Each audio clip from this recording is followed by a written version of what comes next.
નરસણ ટેકરી નજીક નગરપાલિકા દ્વારા 25 જેટલા મકાન માલિકોને નોટિસ પાઠવવામાં આવી. પોરબંદર છાયા નગરપાલિકા દ્વારા વર્ષો જૂની હટાવવા બાબતે મકાન માલિકોને પુરાવા રજૂ કરવા માટે નોટિસ આપવામાં આવી છે. પોરબંદર શહેરમાં અનેક વિસ્તારોમાં પેશકદમીના બનાવો સામે આવ્યા છે. હાલ નરસણ ટેકરી નજીક સાંઈબાબાના મંદિરના એરિયામાં 25 જેટલા મકાનોને નોટિસ આપવામાં આવી છે અને આગામી દિવસોમાં 100થી વધુ મકાન માલિકોને નોટિસ આપવામાં આવશે. પોરબંદર નગરપાલિકા દ્વારા 25 જેટલા મકાન માલિકોને દસ્તાવેજો અથવા પુરાવા રજૂ કરવા માટે પાલિકા દ્વારા 60 દિવસનો સમયગાળો આપવામાં આવ્યો છે. મીડિયા દ્વારા મકાન માલિકોને પૂછતા મકાન માલિકોએ સ્પષ્ટતા આપવાનો ઇનકાર કર્યો છે.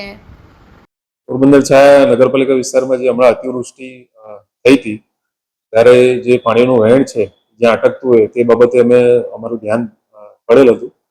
એમાં જે સાંઈબાબા મંદિરનો વિસ્તાર અને જે પ્રજાપતિ સમાજ અને પટેલ સમાજ છે ત્યાંથી જે નાળું જાય છે અને જે સમગ્ર રાજીવનગરનો જે નિકાસ છે પાણીનો એ રૂટથી થઈને જતો હતો.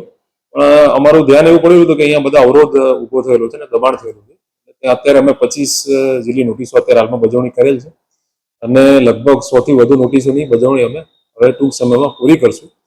ત્યારબાદ જે વરસાદનું જે પાણીનો નિકાલ છે, જે કુદરતી વહેણ છે, એમાં જે અવરોધ થયો છે તે અવરોધ દૂર કરવાની કાર્યવાહી પણ વહીવટી તંત્ર સાથે ભેગા મળીને અમે પૂરી કરીશું.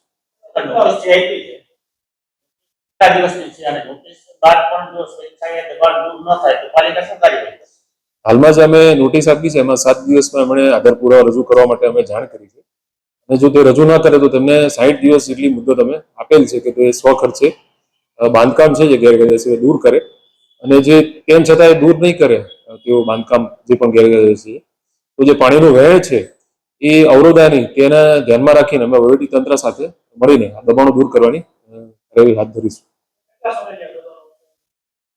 તે બહુ જ જૂના દબાણો છે. આમાં અલગ અલગ દબાણની અલગ અલગ સમય મર્યાદાઓ છે. એટલે જે પણ દબાણો થયેલા છે તે તમામને અમે આવરી લીધા છે વહેણની અંદર.